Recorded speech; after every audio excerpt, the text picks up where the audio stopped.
preliminary announcements. I have, You do, okay. I have one. Homestead Graves Bridge is going to be road repair. It's going to be starting on March 25th and end in early June of 2019. The work will be done 10 p.m. to 6 in the morning. There will be detour signs available. Thank you. Rob, we can do roll call? Oh, thank you. You thought me of going. Okay, roll call, please. Councilman Ballas? Here. Councilman Ingalls? Here. Councilman Petrusi? Here. Councilman Stein? Here. Councilman Tishon? Here. Councilman Bonnadille? Here. President Faust? Here. Okay. We'll give, I'll keep it in order. Any more preliminary announcements? Hey, Rob, I asked Jesse King to come and talk to council, because I know the weekend I got a phone call. I got a phone call. And a couple councilman members, Yeah. so I asked That's Jesse to come and talk to you guys about the horses. Jesse, you're Jesse? Yes. I think I know everybody else here except you. Or I've seen others here before except you. Can you start with the podium, Jess? And talk to us from there? So we give your address. 4689 Legal Drive.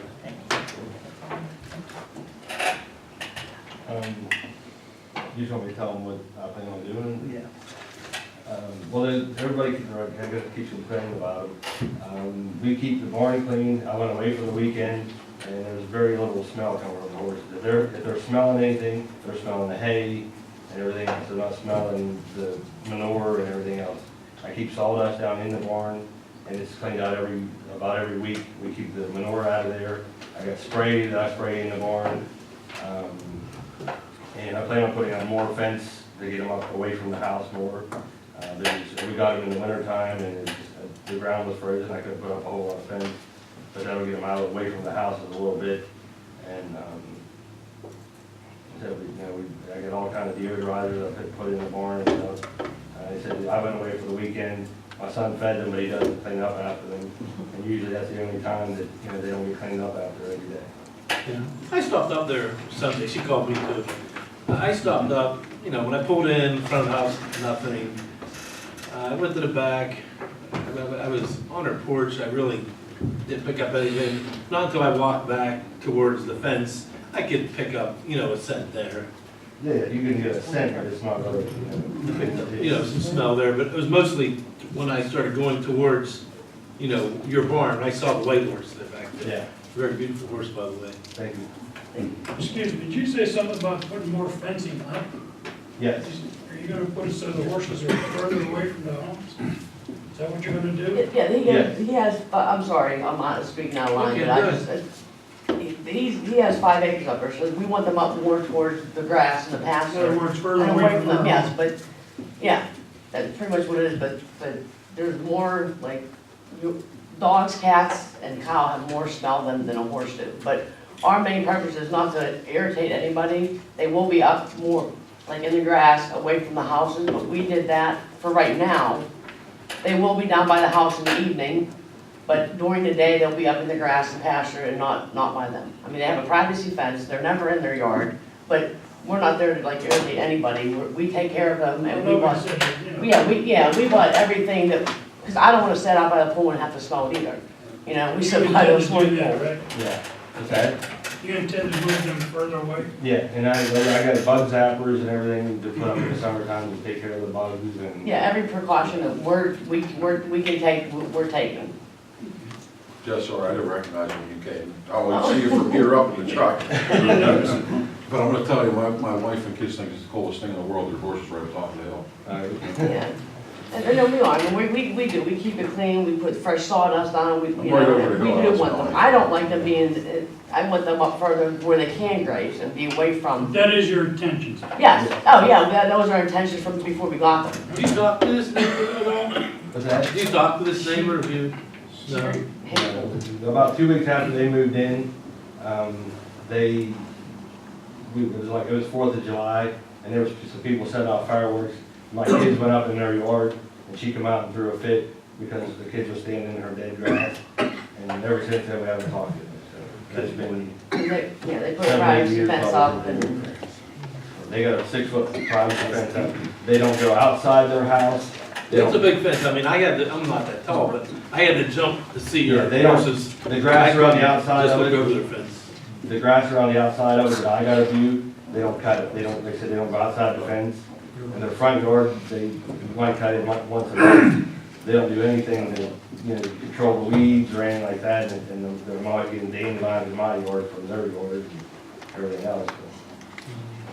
So I don't complain about anything, but. Thanks, Jess. Thank you, stop. All right, thank you. Thanks, sir. Thanks, sir. Thank you.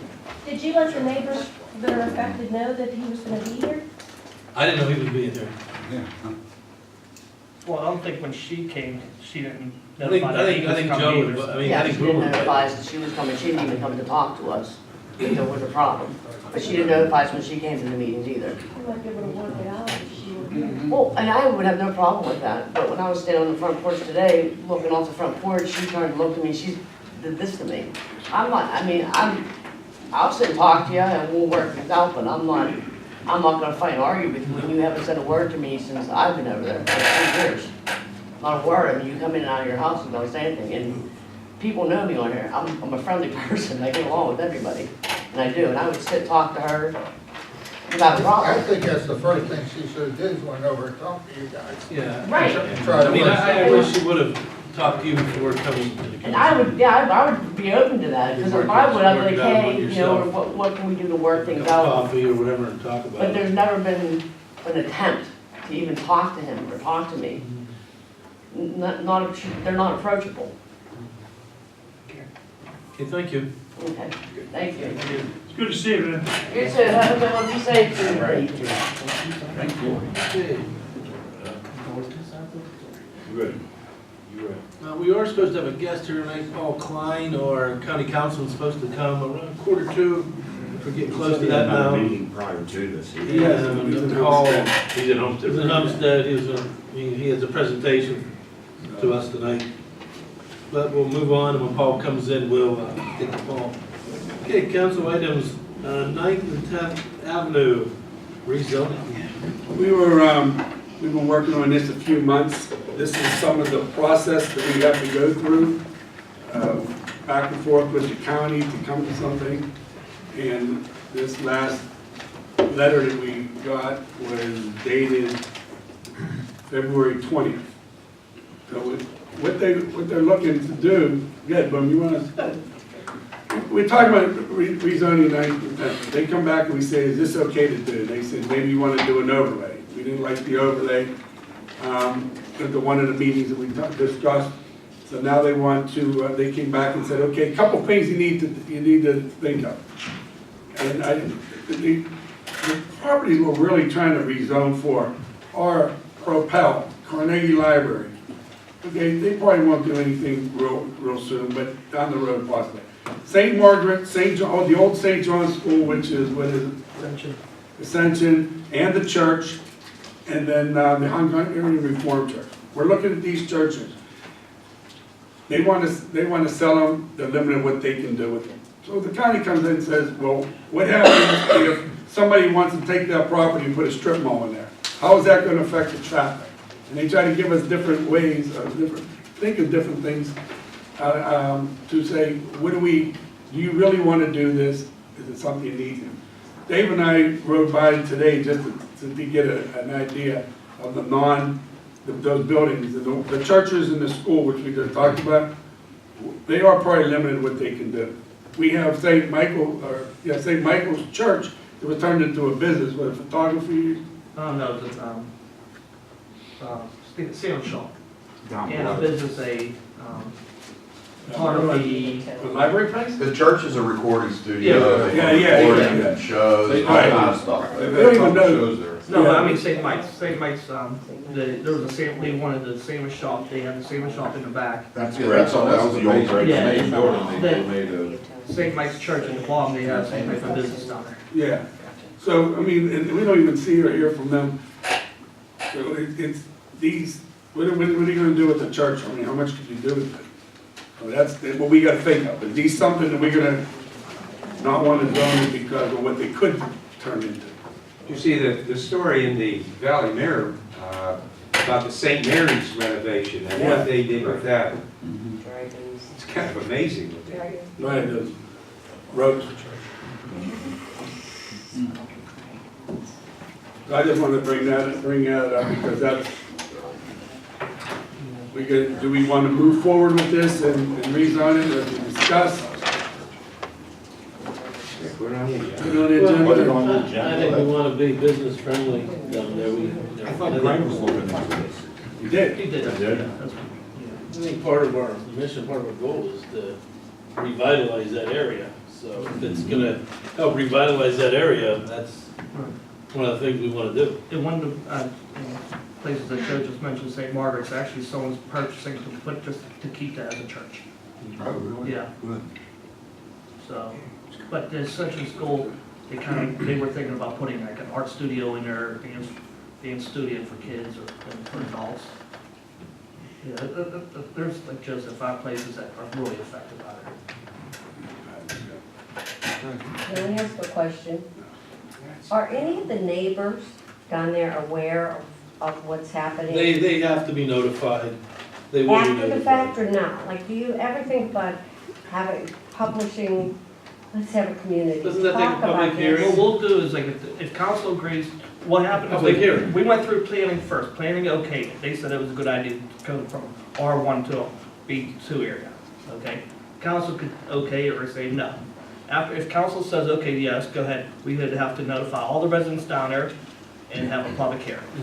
Exactly. There are legal procedures to follow. Yeah, legal- Anything goes. I know, I'm just saying, as a homeowner, and I live right off of Main Street, okay? I live in Robin knows who we all live, but anyhow, naturally, the commercial people always put in what they would like, okay? But if you're living right there, when do you find out, after all the proposals have been Before in? it's official, and like I said, So I'm there's a just public saying- hearing, I then know, Rob, but I'm at just the saying. public hearing, at that time, the final decision is made. The property would be posted, they would post the property, they would post the intersections, they would have the date of the meeting, and everyone would be invited to come to the meeting. Okay. Yeah, Ravine Street demolition. 930 Ravine Street was, we was all, talking about this, it's falling in, it's caving in, the roof is in. The fireman, Dave, engineer Goldman, we found out who the owner was, and we sent him a letter. Actually, David Smalley hand-delivered it to them, so they made sure that they got it, they couldn't avoid us. And fortunately, they called me back and said, hey, I apologize, we know that we're worried about somebody getting hurt. We don't have the financial means to take care of this. Could you help us? And I said, well, wait, let me think about this. And what can we do? What are we legally allowed to do? So I talked to Greg and we put a plan together. We're going to demo it for them and they're going to pay us back over $200 a month until we get it. I thought it was great to do that. And then I found out today, or yesterday, that we just saved $2,000 on another company that's going to demo it for us. So we will vote on this, accepting the bid next week. And It's ugly, it's a nice. It's a hazard. We have to. It looks. The wind the other day, when we had those big winds, the homeowner next door called me and he said, hey, something's gonna be done. I said, we're working on that, we're coming to an end. He literally called me Friday after they signed the paperwork, said, where we at? I said, we're ready to roll. So we'll vote on that next week too. Sergeant Cibolo on April 1st will start his drop program for retirement. We will owe him for 10 weeks of vacation and 10 sick days and 50 vacation. Part of the contract that he didn't use, so he's gonna be moving forward with that.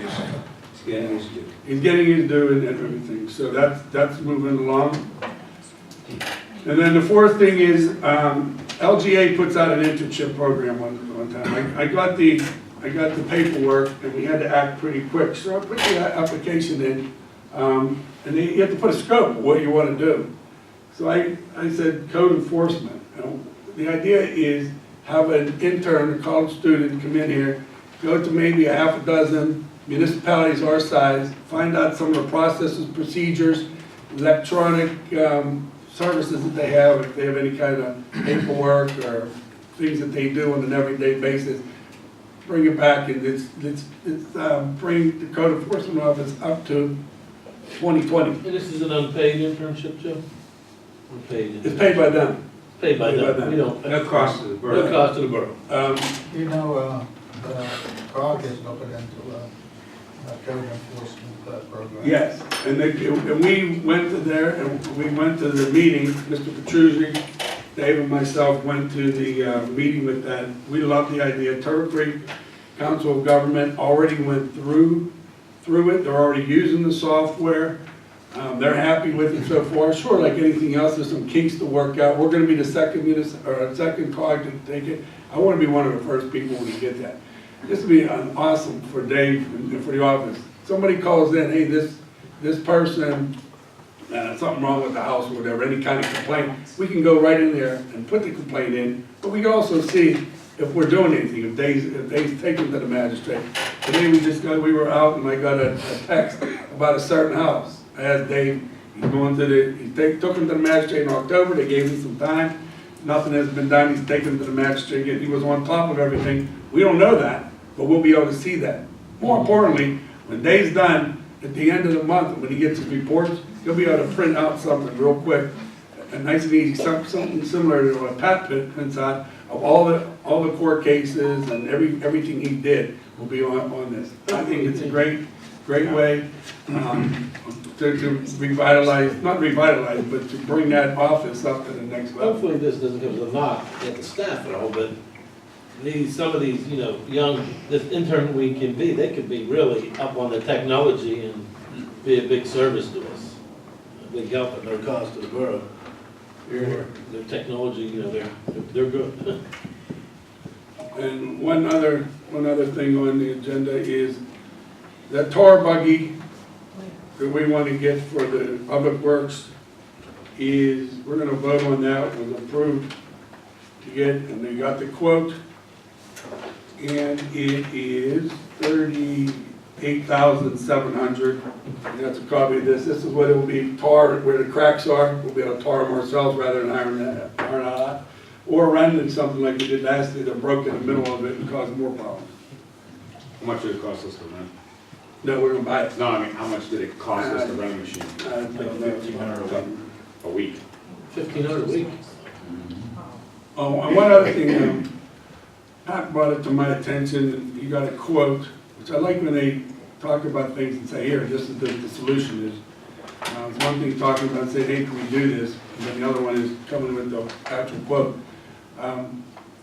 Police, public works, they should all have identification badges where they have them, even the council, all of us actually should have identification badges that prove that we work for the borough. We used to have one. We had one, yeah. We used to have one. We used to have They're I could aged. probably dig mine up somewhere, but I used to have 13 one. years old, the ones we had last time. I had one, remember made Do we know around why? 06, 07, because I had one at He one still time. does it. When I first got on council. Where's your badge?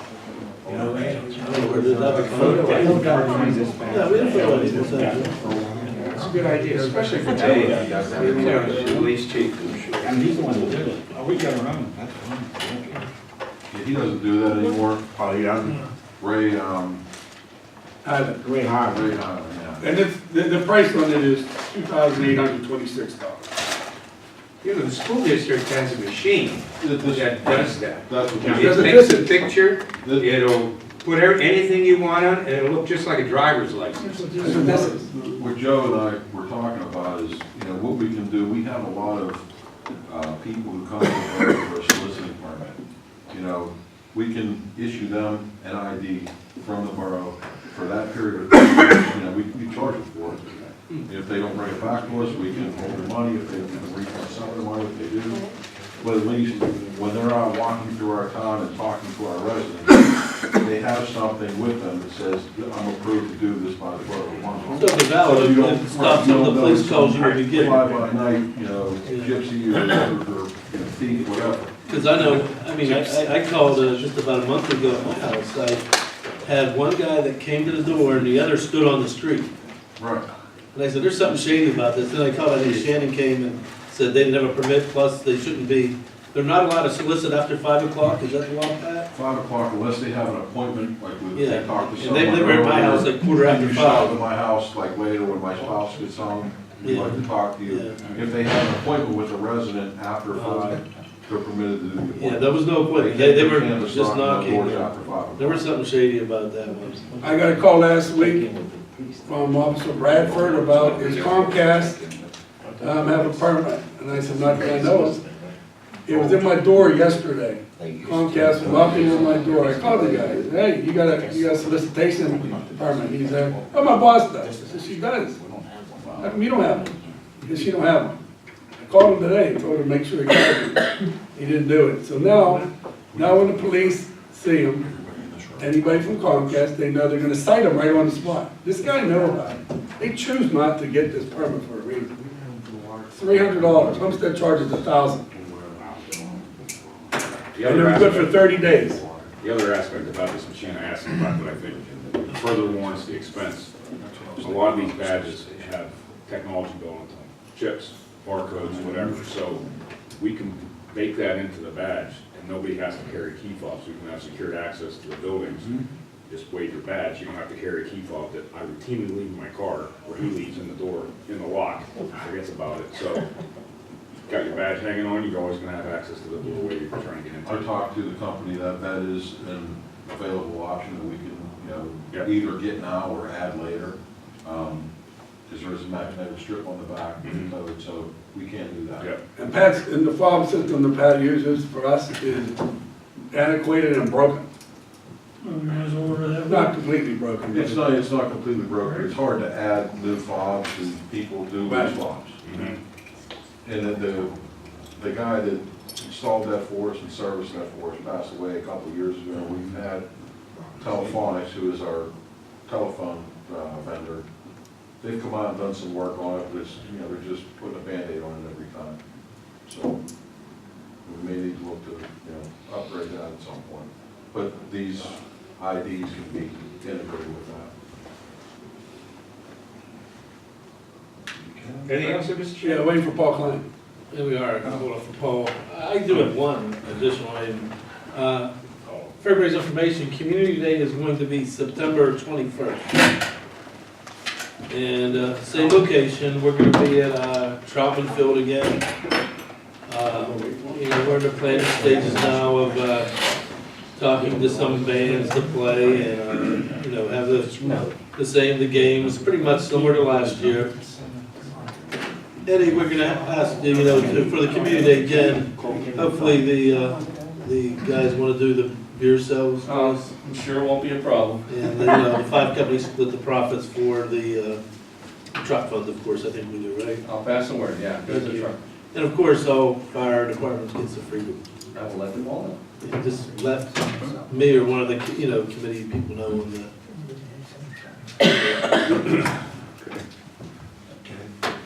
I do have a question. Monday, we had a finance committee meeting. I was not there, I'm part of that committee, I wasn't there, I had a family commitment. But Mr. Verhola filled me in on a lot of stuff, but what do we have, in the bank right now? I'll ask it this week, and Donna can ask it next week. But I'd like to know what we have in there. $1,333,126. No, I should strike that. That's $1,833,219. I read the wrong column. 1,333 is where we're ahead of from last year. How much we had to, yeah, was my next question. How much we ahead of last year? 1.3 million. So we have enough to make it through. We don't have to take out any loans. We're good. And then while we're waiting, Tax anticipation note No tax, necessary, no paying anybody. financially, we're very strong. Yes. one other thing we talked about was the paving project. We spent about $579,000 on catch basin, road repairs, paving projects, so forth and so on. If we look at Shady Avenue, Harvey Avenue Extension project alone, we could take out $170,000. We're at $400,000. That's about $400,000 of that. Where we we spent about 300,000, a little bit over 300,000 last year in the paving project. So we're gonna suggest in the paving project, which we're opening the bids next Wednesday. It's gonna be aggressive. We know we're not gonna be able to do everything we put on there, but other than the Shady Avenue at the end of the street with Summerfield and Roberta, and some of the other alleys that we're on plan to do, some of the other things that we have in there, we can look at and say, okay, this is what we'll take this out, but we'll keep this in. We're guessing we have to spend about 400,000 instead of 300,000 this year. And if we have to run over 25, 30,000, maybe 50,000 more, we're in a comfortable position that we think we will do that. We'll wait till the bids come in to see where we want to move with. Are we planning on doing any alleys? The alley, Acorn Way is a mess the whole way. There's an alley in Munhall Borough between, that we have to put a catch basin and everything there. Remember some of the other ones on there? It's an aggressive list that we have on there. We just gotta, try to pick and choose. Some of the things that we need to get done because if we don't, it's gonna cause more problems. Well, there's an alley in Munhall Gardens that's absolutely horrible. There's no asphalt on it. What one's that? You know the name of it? The names are hard. They're I'm like trying to think of the alley. We have probably more alleys We in our do. town than It's right anywhere. behind Alice. It's right in the state of Pennsylvania. No, it's not Larkspur. I'll get you the name.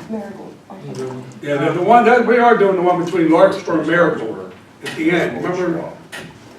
Yeah, coming up Whitaker Way, Larkspur's the first one. No, it's the next street then. And that's Marigold. I know the alley Behind off, Marigold Street then. That alley is terrible back there. I know the alley. We're talking about Alice Dunbar lives. Up beyond her, that house, that street, but the alley is horrendous further up. That's the one Oh, between, good. she lives on Marigold, and that's between Marigold and Larkspur, that's the one. That's Right terrible. behind her house is, a catch basin needs to go in there. But right, she lives about the third or fourth house from the end there, that's where it was, right? Catch basin has to go there. We looked at it, we either go from there, or we shoot across to, through somebody's yard, or we gotta go a little bit further. So we wanted to do that last year, but because of the catch basin and how far we have to run the catch basin, we had to put that on hold. That one behind Vine Street's pretty bad too. Jacob's Alley, I think it's one next to me, it's called Jacob's Alley. It's pretty tore up too. Let's go around the room and see how many people have an alley that's in pretty bad shape. I guarantee you, that everybody in this room has that problem. Crawford Street Alley is really bad too. Crawford's bad, yeah. Crawford Street Alley is really bad. There's They Beverly's get, yeah. they get so much traffic from the school there, it's just, Yeah. it's worn down to mud. That Elkhorn Way, I don't even know what we should. The one that, I think the one that tore mine up is, there was a guy, he don't live there anymore, but he had a construction company, and he used to take a lot of vehicles down that road, down the alley every day. He moved to West Mifflin. Probably on the web. I know exactly. He did roofs and stuff. Yep. He did roofs. Nice guy. He is a nice guy. But he used that alley a lot, and I think it helped tear it up a little bit. Yeah. What's that? But we went over there. Yeah, I'll go in a second. I just want to tell council 102 East 21st Street, the house that we were gonna tear it out, we wanted to tear it down, people wanted to tear it down. Actually, Ford's? Yeah, it wasn't even on real estate, it was on real estate for 48 hours. They actually got more money than they were asking for. They were asking for 190, they got 193,000. I heard that. Great. Jesse came into the office yesterday, we were talking to him. He actually knows a guy who's kind of a friend of him. And he says he even has 3 times more money than he does, and his partners, he's coming into my office. He's doing the one right across the street. It's amazing. I come in at 7:30 in the morning, they're already working, pounding and everything. They've been working there hard. The last house on 16th Avenue, they got, or on 13th Avenue, 165,000. That's nice to you. 165,000. I went through the building down here, they had an open house on, Sunday. Was it Sunday? And they did a fabulous job there. And Oh, he's on the there are outside. young couples there that are, they're aggressive and they're doing a great job. We need see more people like that. Well, we got another investor coming in, Great. more money. Well, that house next door to me. Hi, Councilman Paul Klein. Thank you. How are you, Paul? Good to see you, thanks for coming. Oh, sure. I couldn't listen to the meeting now. Are you done? No. Oh, okay. It's open for you. Ready to go. Oh, okay. I was just gonna say, the house next door to me, the person bought it for $14,000. If you Sold it for $170,000. So he did a lot of work to it, and, You got You got the floor, sir. You can wait. And the people who bought it are from Tennessee, and they come up and they said it was the nicest house they found in the area down here, so. I'm very happy with it.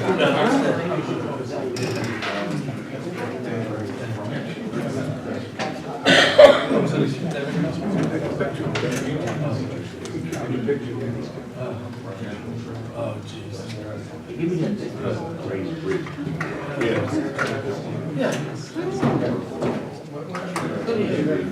Okay, no, we're part of the Yeah, we're done. Let's go.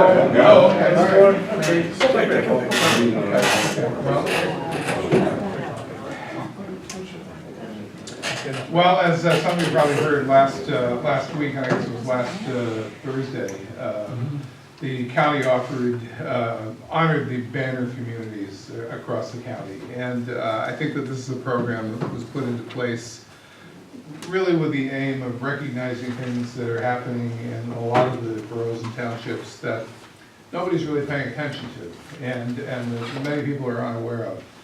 And Munhall is in many respects one of those standout communities.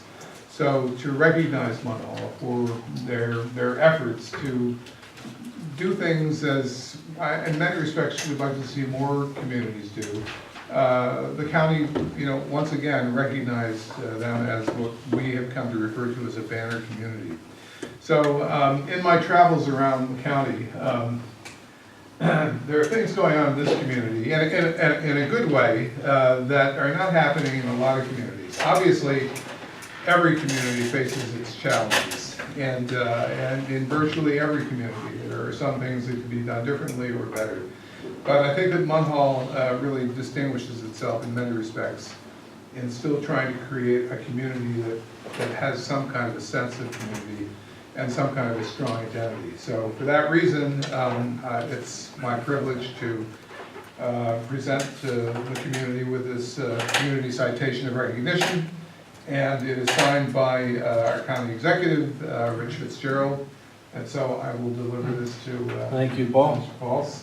And Very congratulations. This is the fourth time that we received this banner community award, and it is an honor. The Allegheny County Boroughs Association, or ALOM, it's for townships and boroughs, has put this together, and there's a thing you have to fill out. You have to be doing so many things. You have to be, financially stable. You have to be doing education. You have to actually have a program where we have our kids meeting that comes here. The third graders come to the meeting in May, and they're the council and the mayor and everything. And Joe, there's a few other things on the application. Anything else you can think of? Yeah, participated in ALOM Education, right. Work with the COGS, Mhm. work with the different organizations, so forth and so on. This criteria, they give an application and you have to fill it in. So even if you don't do everything, as long as you do enough to qualify. And this is our third year. Third in a row. Then we had it 1 year before that, and then we had a bad year, and actually we didn't even apply when we had a bad year because it would have been very big at that time, and that's going back to about 2014, I believe. We had a bad year, and I did not recommend us applying even that year. But we have turned the things around a little bit, and it's an honor to have you come here, Paul. No. Thanks for coming to the meeting. Last week, Paul was at the meeting also, and he said, when we got the award, he said, I'd like to come visit Munhall and present this, and I said, okay, I'd love to have you come. I even crossed the bridge. Appreciate it. Well, wait, now. Can't cross that bridge, we brought that up earlier. Oh. Next week, the Oh, daytime, 22nd. from 10 o'clock, 10 p.m. to 6 a.m., you won't be able to make that bridge. Is that right? Yeah. I think we're getting ready, because there's a lot of traffic on it right now. Paul. It is really slowed down. Paul, I'll make sure I get this letter from Allegheny County to your chief of staff with. Oh, yeah. I don't know if you know this, but Allegheny County Council, the 15-member council, we report to Joe's older brother, Ken. So, yeah, he cracks the whip, keeps us on task. Well, thank you. Thank you.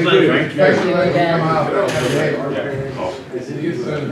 And I ran into someone who's been a long time Munhall resident, who I see all the time at Pitt.